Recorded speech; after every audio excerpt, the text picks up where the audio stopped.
శ్రీమాత్రే నమః. అందరికీ నమస్కారం. కార్తీక పురాణం 4వ అధ్యాయం గురించి ఇప్పుడు మనం మాట్లాడుకుందాం. ఓం నమ శివాయ. జనక మహారాజు ఇలా అంటున్నారు: ఓ మునీంద్ర, మీరు చెప్తున్నదంతా వింటూ ఉంటే నాకు ఇంకా తెలుసుకోవాలని ఆతృతగా ఉంది. కార్తీక వ్రతపుణ్యాన్ని, అలాగే కార్తీక మాసంలో ఏ నదిలో స్నానం చేయాలి, కార్తీక వ్రతాన్ని ఆచరించాల్సిన విధి విధానాలు ఏమిటి, ఆ మాసంలో చేయవలసిన దానాలు ఏమిటి, వీటి గురించి వివరంగా చెప్పమని కోరుకున్నారు. అప్పుడు వశిష్ఠ మహాముని ఇలా చెప్తున్నారు: పాపాలన్నిటినీ నశింపజేయగలిగే శక్తి, పుణ్యాలను వృద్ధి చేయగలిగే శక్తి ఈ కార్తీక వ్రతానికి ఉంది. దీని గురించి ఇంకా చెప్తాను. కార్తీక మాసంలో సాయంకాల సమయంలో శివుని ముందు దీపారాధన చేస్తే అనంతమైన ఫలితం కలుగుతుంది. కార్తీక మాసంలో శివాలయంలో గోపురం దగ్గర కానీ, శిఖరం దగ్గర కానీ, ఈశ్వర లింగం దగ్గర కానీ దీపారాధన చేస్తే అన్ని పాపాలు కూడా తీరిపోతాయి.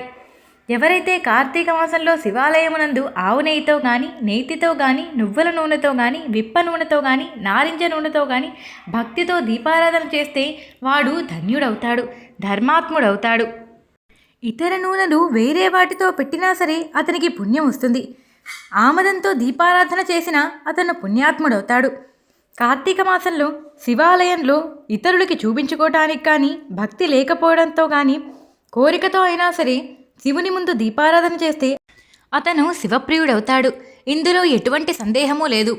పూర్వకాలంలో పాంచాల దేశంలో కుబేరునితో సమానమైన రాజు ఉండేవారు. ఆయన రాజ్యంలో సిరి సంపదలకి కానీ దేనికి లోటు ఉండేది కాదు. కానీ ఆ రాజుకి ఎంతకాలానికి సంతానం కలగలేదు. సంతానం కోసం తపస్సు చేయాలి అని నిర్ణయించుకున్నాడు. దానితో గోదావరి నదీ తీరానికి వెళ్ళి తపస్సు చేయటం ప్రారంభించారు. అది కార్తీక మాసం కావటం వలన గోదావరి నది స్నానార్థమై పెప్పల మహాముని అక్కడికి వచ్చారు. వచ్చి ఆ రాజు తపస్సు చేసుకోవడాన్ని చూశారు. ఓ రాజా, నువ్వు ఎందుకు తపస్సు చేసుకుంటున్నావు అని అడిగారు. ఈ మాట విన్న మహారాజు చెప్తున్నారు: ఓ మునీశ్వర, నాకు సంతానం కలగలేదు, సంతానం కోసం నేను తపస్సు చేస్తున్నాను అని చెప్పారు. వెంటనే ఆ బ్రాహ్మణుడు ఇలా చెప్తున్నారు: రాజా, భక్తితో బ్రాహ్మణులని, శివుడిని సంతోషపెట్టు, దానివలన నీకు పుత్ర సంతానం కలుగుతుంది, నీకు మంచి జరుగుతుంది అని చెప్పారు. ఇలా పెప్పల మహాముని చెప్పిందంతా విని ఆనందంలో మునిగిపోయిన ఆ రాజు వెంటనే మునికి నమస్కరించి ఇంటికి వెళ్ళి స్నానం చేసి శివప్రీతిగా దీపారాధన చేశారు. ఆ పుణ్యం వలనే కొంతకాలంలోనే అతని భార్య గర్భవతి అయింది. 10వ నెలలో 2వ సూర్యుడిలా ప్రకాశించే ఒక పుత్రుణ్ణి కన్నారు. ఆ రాజు ఈ మాటను విని ఎంతో ఆనందించారు. కార్తీక వ్రతము సత్యమైనదని, ధర్మ అర్థ కామ మోక్షములన్నింటినీ కూడా ఇవ్వగలుగుతుంది అని రాజు మనస్ఫూర్తిగా నమ్మారు. తర్వాత రాజకుమారునకు శత్రుజిత్తు అని నామకరణం చేశారు. బ్రాహ్మణులకు గోదానము, భూదానము జరిపించారు. ఎంతో చక్కగా వారందరినీ పూజించారు. తర్వాత ఆ పిల్లవాడు క్రమక్రమంగా పెరిగి పెద్దవాడయ్యారు. అతనికి ఆ రాజకుమారుడు సుందరుడై వీరుడై ఉన్నారు. కానీ వేశ్యాలోలుడైపోయారు. పరస్త్రీల మీద ఎప్పుడూ ఆసక్తి కలిగి ఉండేవారు. వారికి ధనాన్ని ఇచ్చి లోపరుచుకుంటూ ఉండేవాడు. ఇది తగదు అని చెప్పిన గురువులను, బ్రాహ్మణులను నిందిస్తూ ఉండేవారు. జాతి కులమత భేదాలు వదిలేసి ఎన్నో నిందించే పనులన్నీ చేస్తూ ఉండేవారు. ఎప్పుడూ పక్కవారితో కఠినంగా మాట్లాడుతూ ఉండడమే పనిగా పెట్టుకుండేవాడు. నిరంతరము చేతిలో కత్తిని ఉంచుకుని అడ్డు వచ్చిన వారందరినీ సంహరించుకుంటూ తిరిగేవాడు. ఇలా ఉండగా ఆ గ్రామంలోకి ఒక బ్రాహ్మణ దంపతులు వచ్చారు.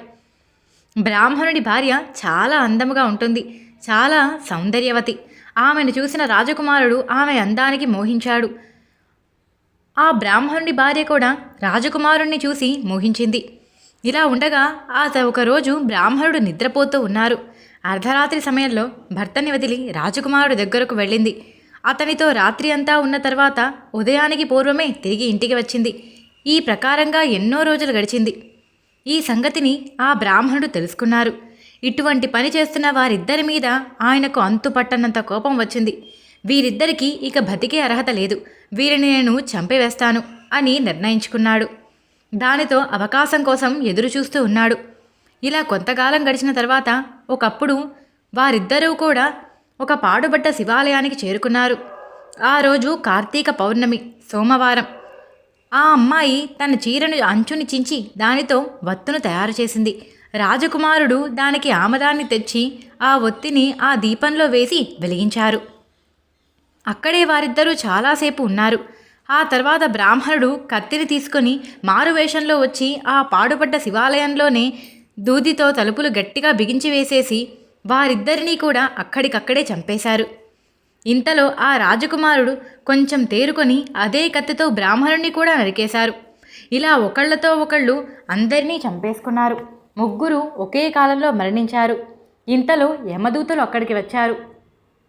శివుడి మూడో కన్ను అగ్ని ఎలాగైతే మండుతుందో అంతటి కాంతితో శివదూతలు కూడా అక్కడికి వచ్చారు.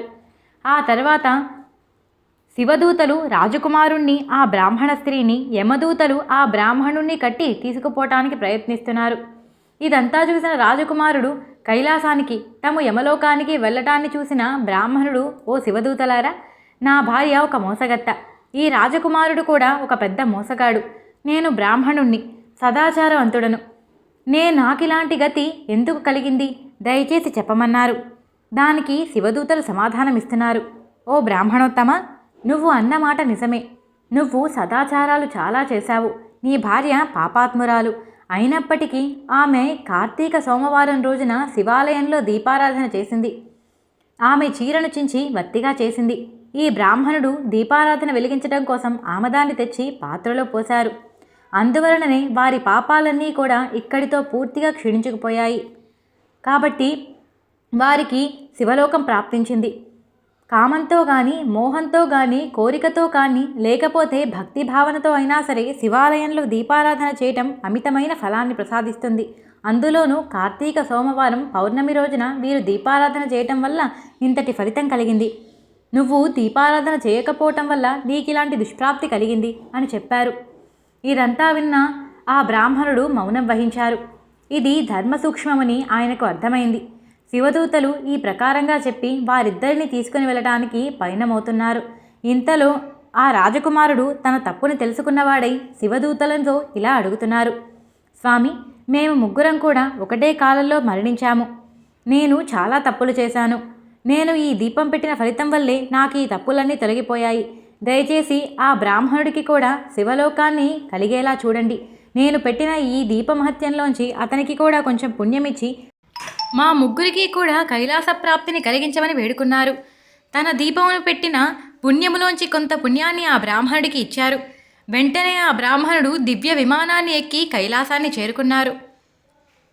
విన్నావు కదా, అజ్ఞానముతో చెయ్యబడిన దీపానికే ఇంతటి మహత్యం ఉంది. వారు ముగ్గురు కూడా కైలాసాన్ని చేరుకున్నారు. కాబట్టి తప్పకుండా కార్తీక మాసంలో ధర్మ ఆచరణ చెయ్యాలి. అలా చెయ్యనివాడు రవరవాది నరకాన్ని పొందుతాడు. కార్తీక మాసంలో నిత్యము శివాలయమందు కానీ, విష్ణు ఆలయమందు కానీ దీపారాధన చేస్తే అతనికి అనంతమైన ఫలితం వస్తుంది. తద్వారా మోక్షం కలుగుతుంది, జ్ఞాన వృద్ధి అవుతుంది. ఇందులో ఎటువంటి సందేహము ఉండదు. కార్తీక మాసంలో హరిసన్నిధిలో స్త్రీలు కానీ, పురుషుడు కానీ తన శక్తి కొలది దీపారాధనలు చేస్తే అన్ని పాపాలు నశించిపోతాయి. కాబట్టి నీవు కూడా శివాలయమందు కార్తీక మాసంలో దీపారాధన చేసి శివునికి సమర్పించు అని మహర్షి జనక మహారాజుకి వివరించారు. ఇక్కడితో కార్తీక పురాణం 4వ అధ్యాయం సంపూర్ణం. 5వ అధ్యాయంతో మళ్ళీ కలుసుకుందాం. నేను చెప్పిన తీరు మీకు నచ్చినట్టయితే వీడియోకి ఒక లైక్ చేయండి. మన ఛానల్ని చూడటం ఇదే ఫస్ట్ టైం అయితే సబ్స్క్రైబ్ చేసుకోండి. పక్కనే ఉన్న బెల్ సింబల్ని ఆన్ చేసుకోవడం మర్చిపోకండి. అలా అయితే నేను పెట్టే ప్రతి వీడియో తప్పకుండా మీకు నోటిఫికేషన్ వస్తుంది.